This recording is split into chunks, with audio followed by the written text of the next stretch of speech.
Às vezes, o sangue não garante lealdade, ele apenas camufla o interesse. Clara sempre acreditou que seu sucesso financeiro era a vitória de toda a sua família, até que uma fresta de porta e um brinde regado a cinismo em uma noite de Natal revelaram a amarga verdade. Para sua mãe e irmãos, ela era apenas um caixa eletrônico indesejado. Mas o que eles esqueceram é que quem constrói o império também detém as chaves do castelo, e o presente de Natal deles seria uma lição inesquecível sobre as consequências da ingratidão. Antes de começarmos essa história incrível, não se esqueça de curtir o vídeo, se inscrever no canal e contar pra gente nos comentários de onde você está ouvindo essa história.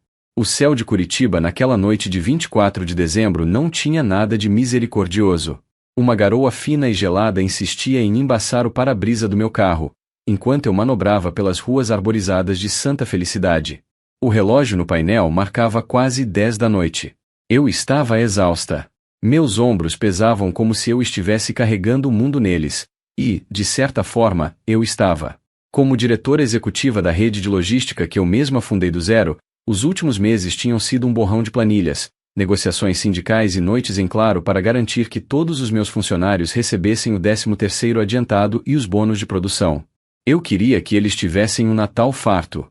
Ironicamente, eu mal tive tempo de comprar um vestido novo para mim. Estacionei em frente à mansão de muros altos e portões de ferro fundido. Aquela casa era o meu orgulho, ou deveria ser. Eu a comprei há 3 anos para que minha mãe, Stella, pudesse viver com o conforto que nunca teve na juventude. Mas, conforme eu descia do carro, sentindo o choque do ar frio contra o meu rosto, o que eu sentia não era satisfação, era um cansaço existencial. No banco de trás, sacolas de grife transbordavam, um relógio importado para Otávio, um console de última geração para o filho de Maurício, joias para Fabiana, minha cunhada, e um casaco de pele sintética francesa para minha mãe. Eu era o Papai Noel de terno e olheiras. Apertei o controle do portão e caminhei pela calçada de pedra São Tomé.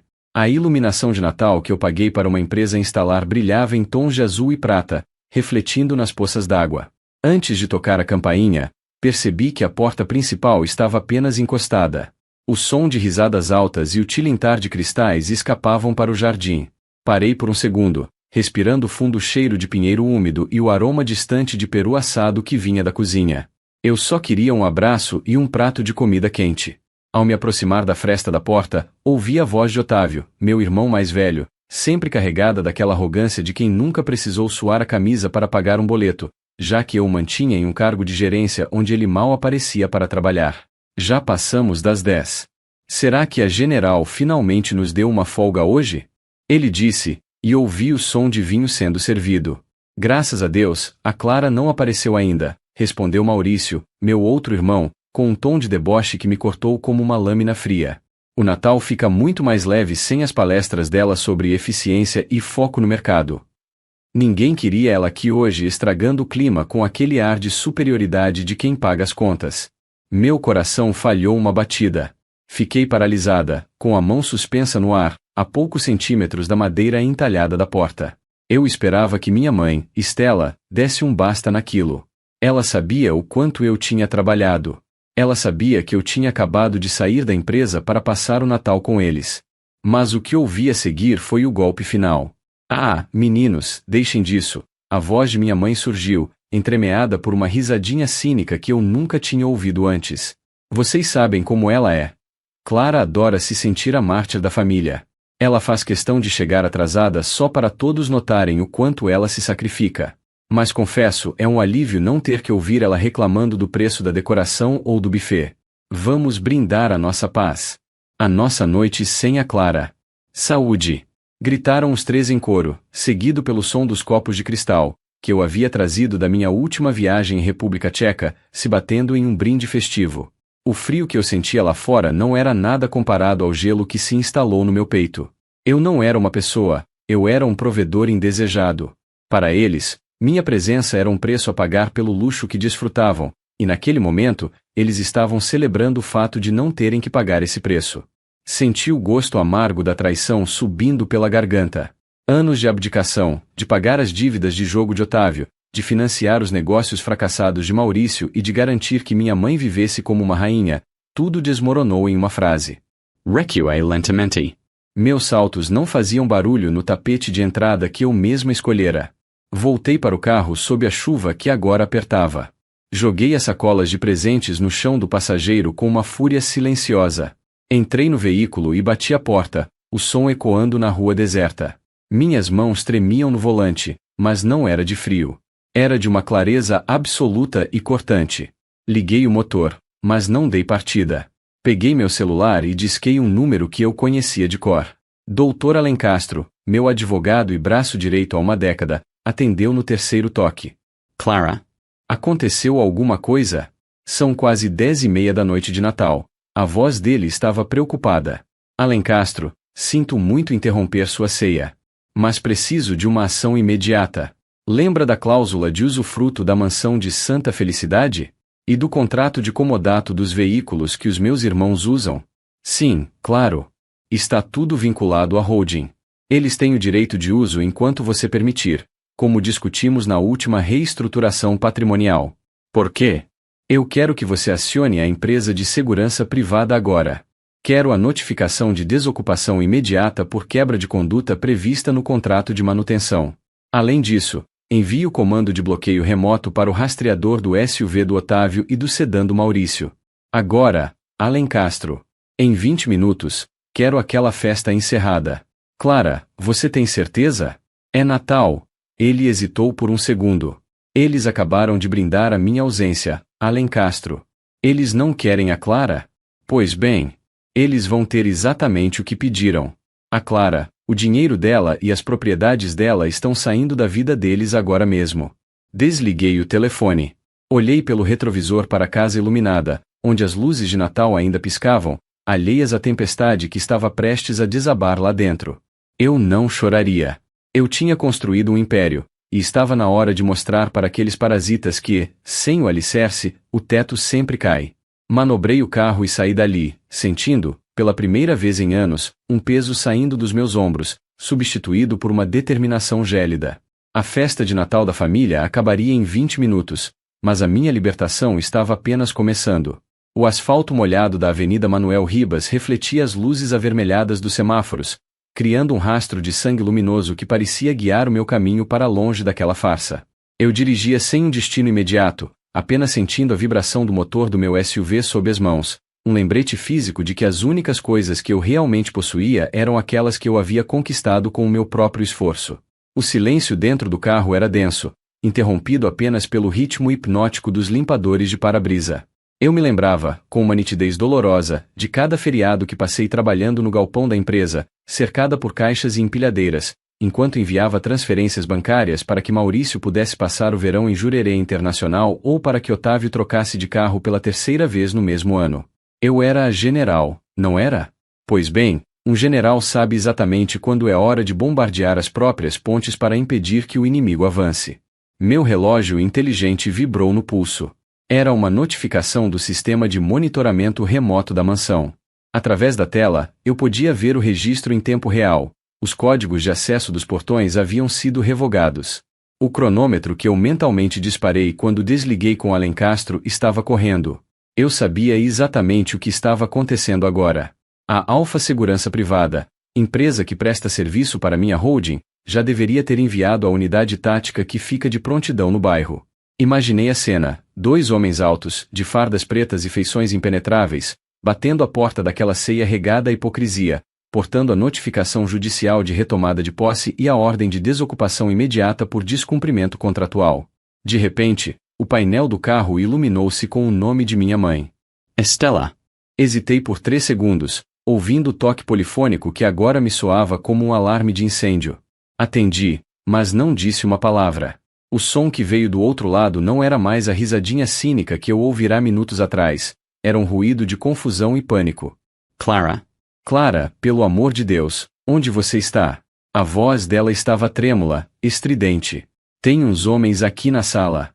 Eles entraram e estão dizendo que temos 15 minutos para pegar nossas coisas pessoais e sair. Eles desligaram o aquecimento. Clara. Está um gelo aqui dentro.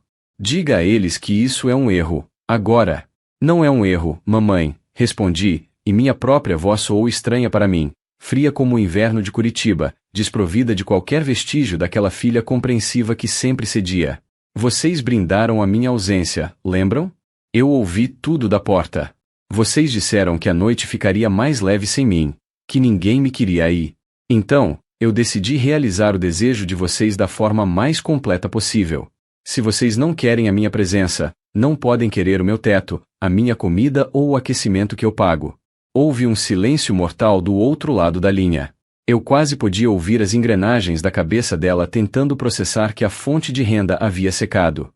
Então, ouvi gritos ao fundo. Era Otávio. Clara. Sua Luca. Ele berrou, provavelmente arrancando o celular da mão de nossa mãe. O meu carro não liga. Eu tentei dar a partida para tirar as coisas daqui e o painel diz que o veículo foi bloqueado remotamente pela central. Que palhaçada é essa? Eu tenho compromissos amanhã. O carro não é seu, Otávio, eu disse, sentindo uma pontada de satisfação gélida. O carro pertence à frota da empresa. E como você foi desligado do cargo de gerência, cargo este que você nunca exerceu de fato, por justa causa, devido ao abandono de função e má conduta, o benefício do veículo foi revogado. Você tem 10 minutos para tirar sua mochila de dentro dele antes que o guincho chegue para levá-lo ao pátio da logística. Você não pode fazer isso no Natal. É ilegal. Ele gritou, a voz falhando de ódio. Alencastro está com todas as cláusulas assinadas por vocês em mãos, Otávio.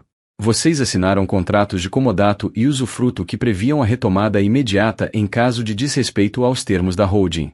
E, sinceramente, tentar me processar custa caro, e eu acabei de cancelar todos os cartões adicionais da conta da família. Boa sorte pagando um advogado com o que sobrou na sua carteira. Desligai. O impacto daquelas palavras me deixou momentaneamente sem fôlego. Eu estava tremendo, mas não era de medo. Era a adrenalina de quem finalmente parou de aceitar migalhas de afeto em troca de banquetes de sustento. Estacionei o carro em frente a um hotel boutique no Batel, um lugar onde o luxo era silencioso e impessoal. Era exatamente do que eu precisava. Enquanto caminhava para o check-in, sentindo o carpete macio sob meus pés e o cheiro de alecrim e couro que perfumava o lobby, meu celular começou a explodir com mensagens. Era um grupo de família que eu raramente silenciava. Maurício enviou áudios desesperados, dizendo que a esposa e os filhos estavam chorando na calçada, sob a chuva, porque os seguranças não os deixaram pegar nada além das roupas do corpo e documentos. Minha mãe mandou mensagens de texto dizendo que eu era uma filha ingrata, que meu falecido pai teria vergonha de mim. Aquilo doeu. A menção ao meu pai foi um golpe baixo. Ele fora o único que realmente acreditou no meu potencial quando eu decidi abrir minha primeira transportadora com um caminhão velho e muitas dívidas. Ele me ensinou que o respeito é a base de qualquer estrutura. E o que eles estavam fazendo comigo não era falta de respeito, era canibalismo emocional. Eles estavam me devorando viva há anos, e eu permiti porque tinha medo da solidão.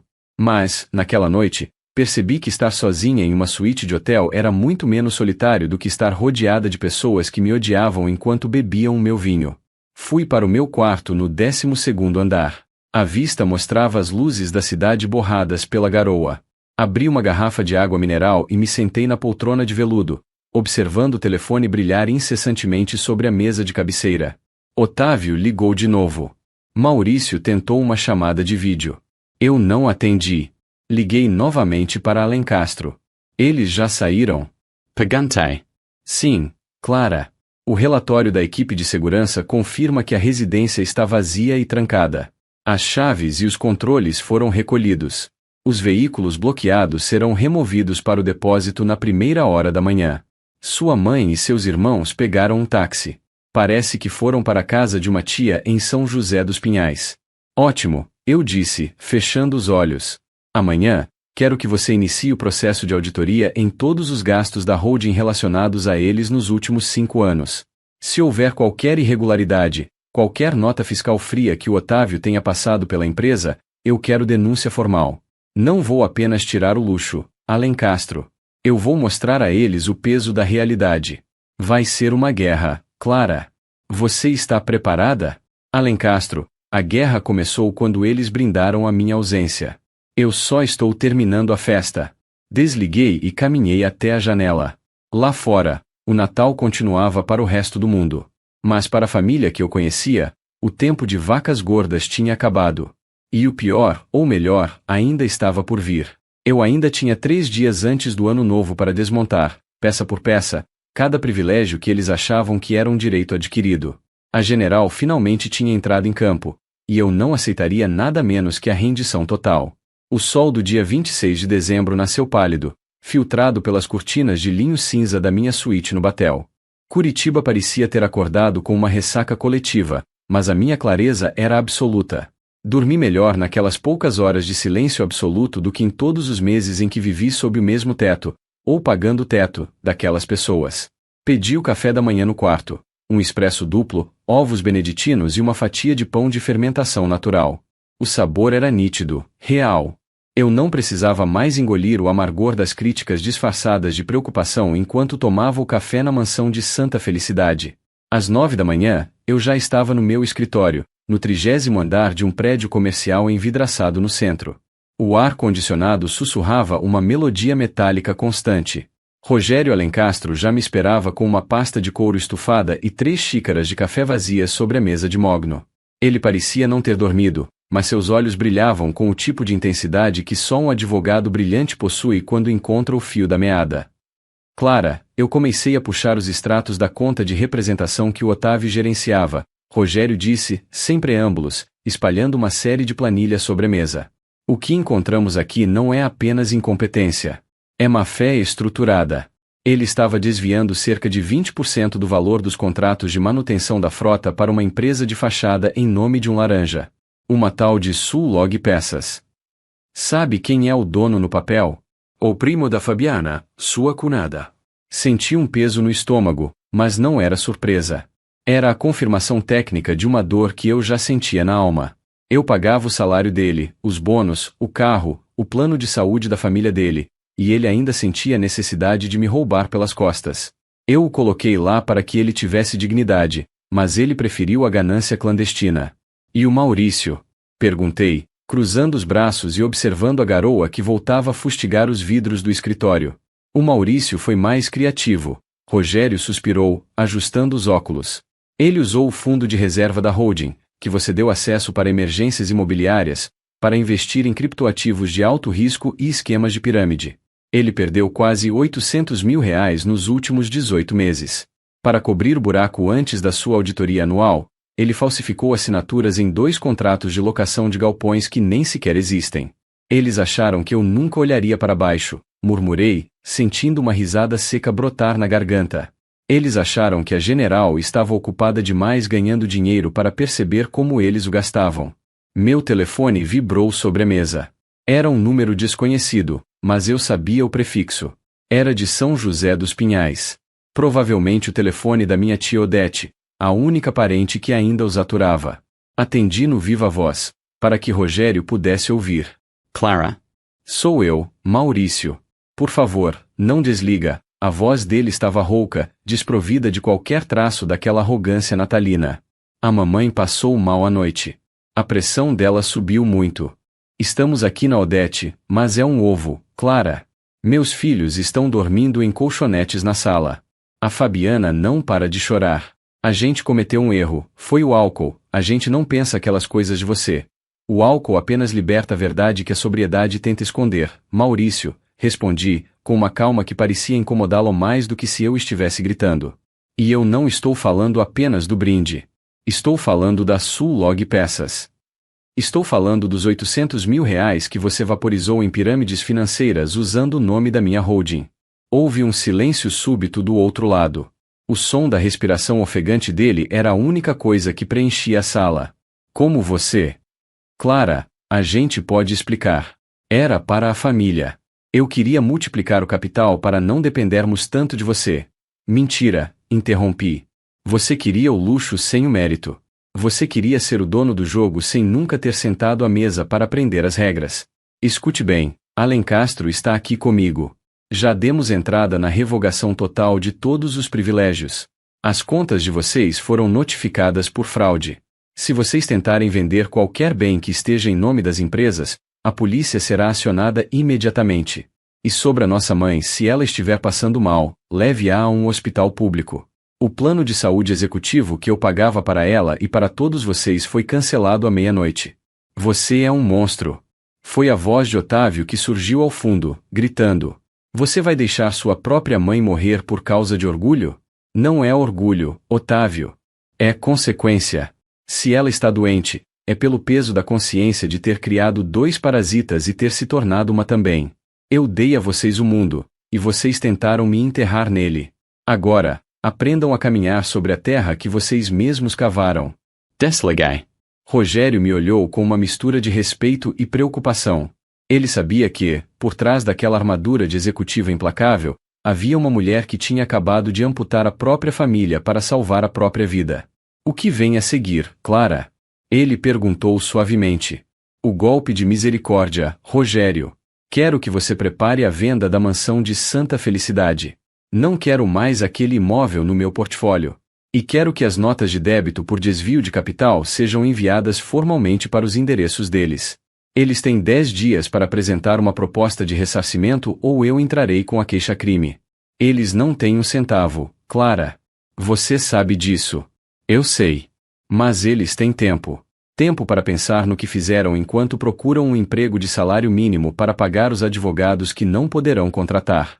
Saí da sala de reuniões e fui até a copa do escritório. O cheiro de café fresco e de produtos de limpeza caros era o perfume da minha nova realidade. Eu não tinha mais uma família, é verdade. Mas, pela primeira vez em 10 anos, eu tinha a mim mesma. Olhei para a Serra do Mar ao longe, as nuvens pesadas se movendo lentamente. O ano novo estava chegando, e eu pretendia entrar nele sem nenhum peso morto arrastando os meus pés. A festa de Natal tinha sido encerrada, mas a conta finalmente tinha chegado para os convidados ingratos. E eu faria questão de cobrar cada centavo, não pelo dinheiro, mas pela lição que eles se recusaram a aprender com amor e que agora teriam que aprender com a dor. O dia 31 de dezembro em Curitiba trouxe um céu tingido de um laranja metálico, daquele tipo que precede as trovoadas de final de tarde de verão. Eu estava no 28º andar de um dos edifícios mais icônicos do Batel, em um restaurante que oferecia uma visão de 360 graus da capital paranaense. O vento soprava forte nas janelas de vidro duplo, um zumbido constante que parecia abafar o caos que eu deixará para trás nos últimos 7 dias. Eu vestia um conjunto de seda branca, impecável, e segurava uma taça de cristal com um espumante Brut Nacional, premiado, que descia pela garganta com uma acidez vibrante e refrescante. Pela primeira vez em anos, eu não estava preocupada com quem estava sentado à mesa comigo. Eu estava acompanhada da minha própria paz, e esse era o convidado mais caro que eu já havia recebido. Rogério Alencastro havia me enviado o relatório final por e-mail apenas 2 horas antes. O documento era o testamento do fim de uma era.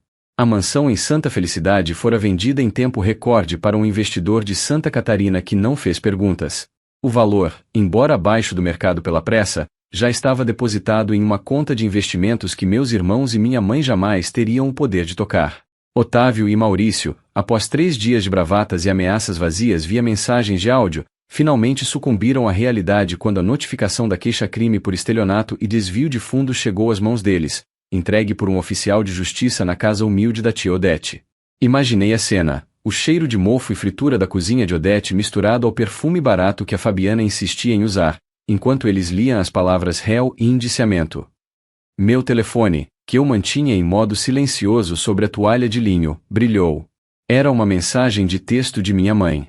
Não havia mais pedidos de perdão ou insultos sobre meu pai. Apenas a pergunta nua e crua: onde vamos morar amanhã? Sorri para a tela, um sorriso que não carregava alegria, mas uma justiça fria. Digitei a resposta com os dedos firmes.